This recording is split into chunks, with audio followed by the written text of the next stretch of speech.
Tenemos a esta hora al doctor Carlos Aguinaga, expresidente del Tribunal Supremo Electoral.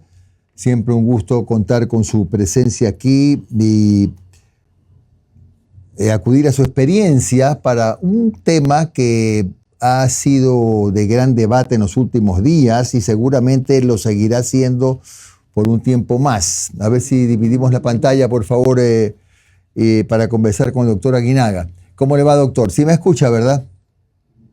Le escucho. Muy buenos días. Muchas Jimmy. Gracias. Gusto saludarlo a los Gracias, tiempos, doctor. y Muy compartir amable. con ustedes y la ciudadanía. Con gusto. Doctor, usted sabe que el tema polémico es el de la licencia del presidente de la República, porque como estamos viviendo un periodo, no sé si llamarlo de transición o un periodo para completar uno inconcluso, han surgido algunas voces, sobre todo pues del lado oficial, en el sentido de que el presidente Noboa no necesitaría pedir licencia y puede desempeñar ese doble papel de candidato presidente. ¿Qué es lo que debe hacerse realmente en esa situación, doctor? ¿Él tiene que pedir licencia o no? A ver, el artículo 93 del Código de la Democracia, desde la vigencia del Código de la Democracia, ha sufrido algunas modificaciones, específicamente el inciso segundo.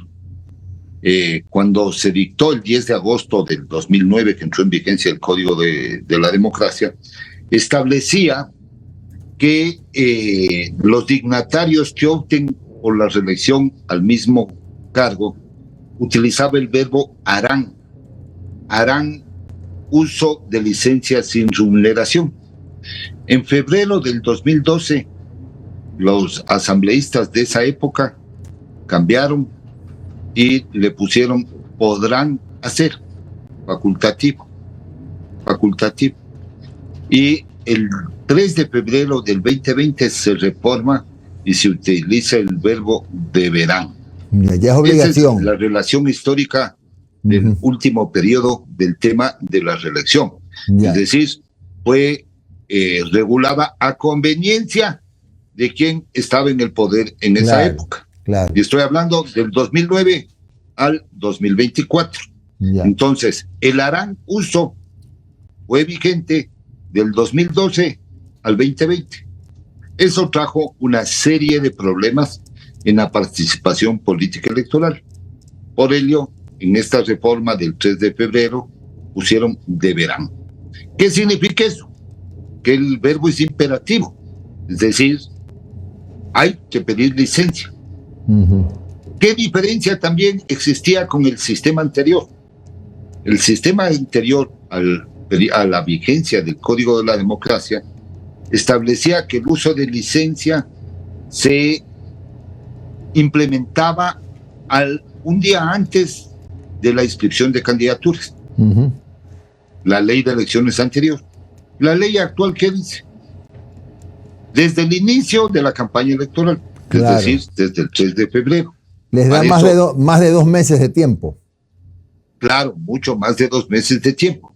Entonces, el tercer problema que tenemos en este tema de la reelección es que el órgano electoral, el Consejo Nacional Electoral, que tiene unas facultades amplísimas, y el artículo 219 de la Constitución le dice al Consejo Nacional Electoral, el numeral 6, reglamentar la normativa legal sobre los asuntos de su competencia. Entonces, ¿qué debió haber hecho? Todos los consejos, no solo este, porque el gran error, desde que esté en vigencia el 10 de agosto del 2009 este Código de la Democracia, es que no hay un reglamento de aplicación del código o de las leyes.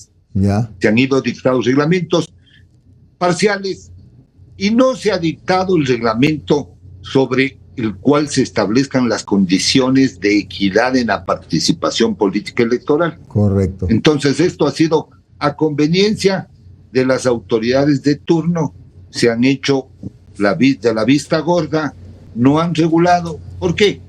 Porque un candidato que va a la reelección está en el ejercicio del poder público. No es lo mismo que un candidato que no va a la reelección. Claro. Entonces, hay que regular sus condiciones de participación para darle un mínimo, tal vez no alcance a la condición de equidad, pero el reglamento tiene que decir qué puede hacer, qué no debe hacer, ¿sí? Qué podrá ser objeto de sanción. Y como no está regulado y está mal establecido el tema de las infracciones electorales por la Asamblea, cualquier cosa que se diga o se haga está sujeto al escrutinio público, a denuncia pública y a interpretar que cualquier acto puede ser campaña o no. Claro. Doctor, perdone la interrupción. No hay un marco regulatorio completo. Correcto. Claro. O sea, el presidente Noboa deberá pedir licencia, ¿verdad? Y en ese caso debería asumir, no sé si sea la palabra correcta, la vicepresidenta, que no sabemos qué pasará con ella hasta esa época. Eso serían condiciones normales. Pero, ¿por qué le planteo esto? Porque esto es lo que dice la ley, pero lo que explican algunos abogados cercanos al gobierno es que esto no es una reelección, que es como una figura medio extraña, no medio etérea, que no es reelección, entonces como que no aplica esa normativa. ¿Qué dice usted, doctor? A ver, el tema es que la introducción en el sistema presidencialista ecuatoriano de las elecciones anticipadas, que es propio de regímenes parlamentarios, de sistemas parlamentarios, de europeos, eso, haberle metido en la Constitución ecuatoriana es un error graso. No, eso hace que esta elección anticipada sea una elección para completar un periodo corto, que no sabemos, ¿no es cierto? En este caso, de año y medio más o menos, ¿no es cierto? Esta elección anticipada tampoco está completamente regulada en el Código de la Democracia. O sea, le introdujeron en la Constitución, le introdujeron normas generales en el Código de la Democracia, pero no establecieron ni las condiciones, ni los requisitos, ni las interpretaciones. Y esto que hoy se está produciendo en el país, de si es o no reelección, lo vamos a vivir ya a finales de diciembre o principios de enero de este año.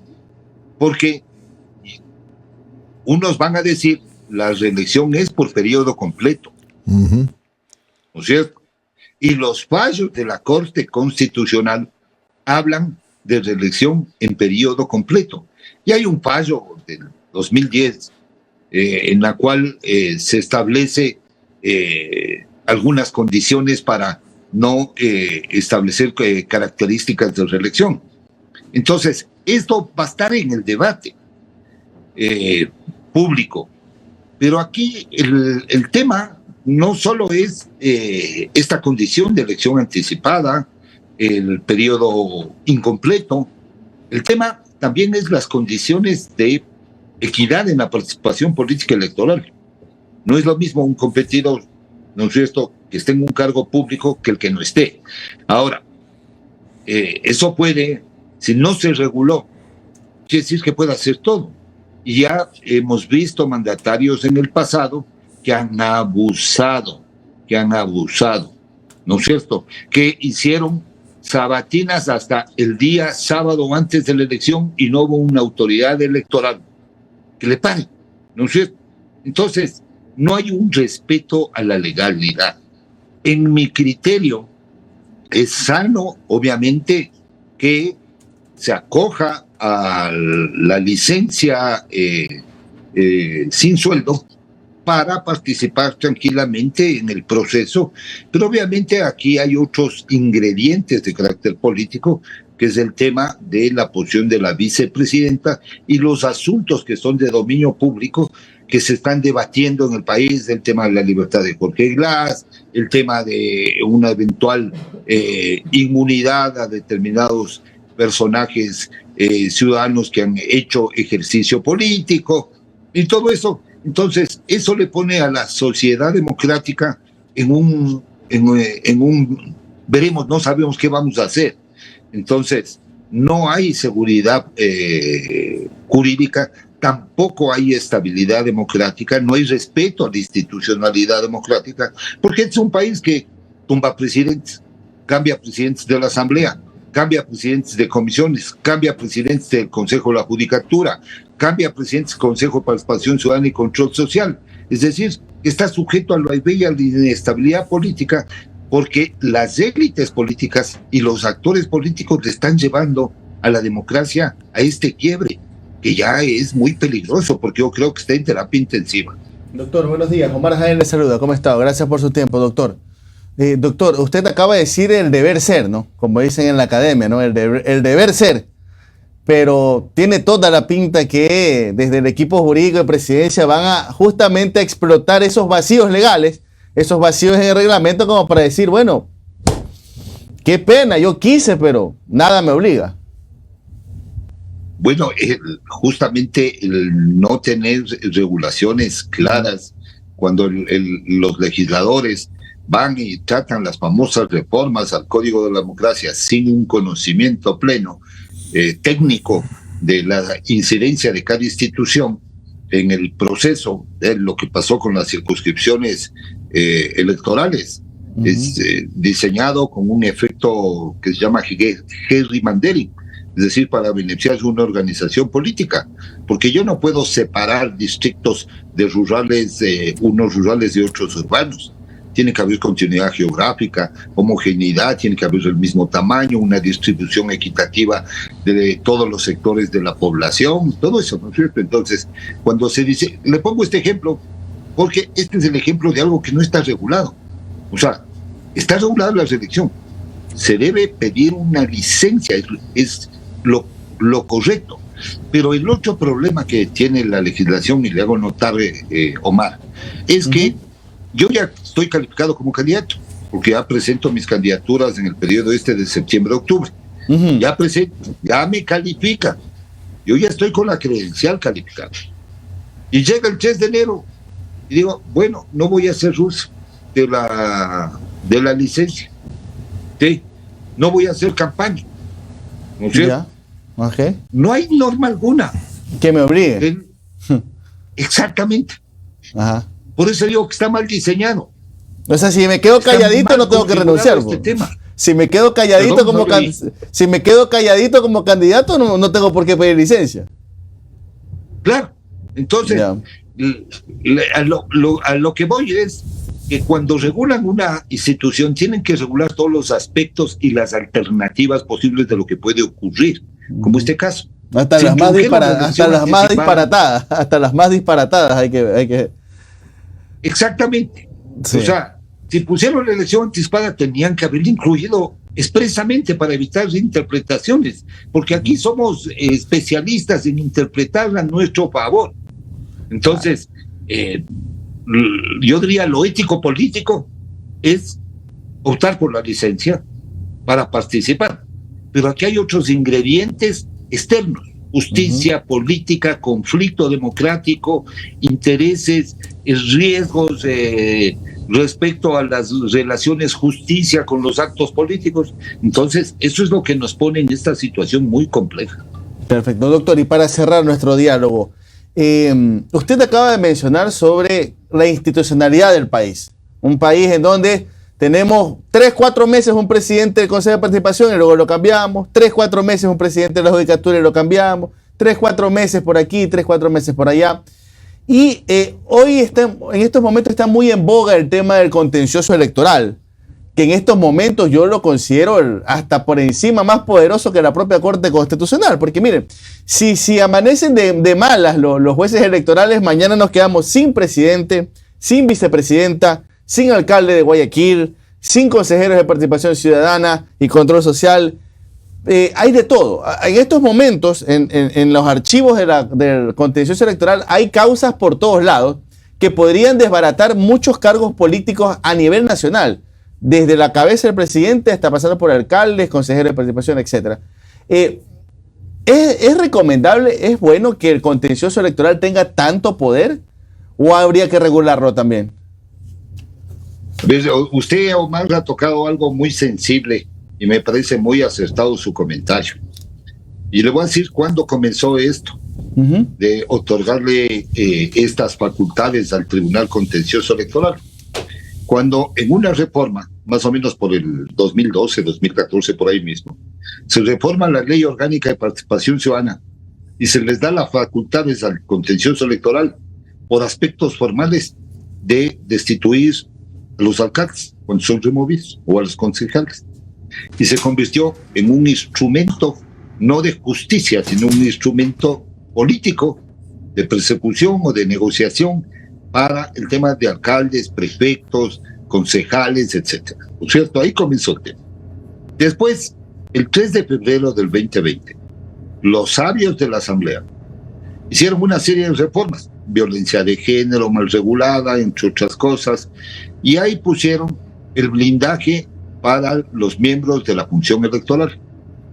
No pueden ser destituidos, no pueden ser enjuiciados, sino solo multados, ¿no es cierto? Porque antes de eso había un conflicto, ¿se acuerdan? Entre Tribunal Contencioso Electoral y Consejo Nacional. No pueden ser sometidos a juicio político mientras estén en proceso electoral. Entonces se produjo este blindaje y se reformaron las normas de infracciones electorales.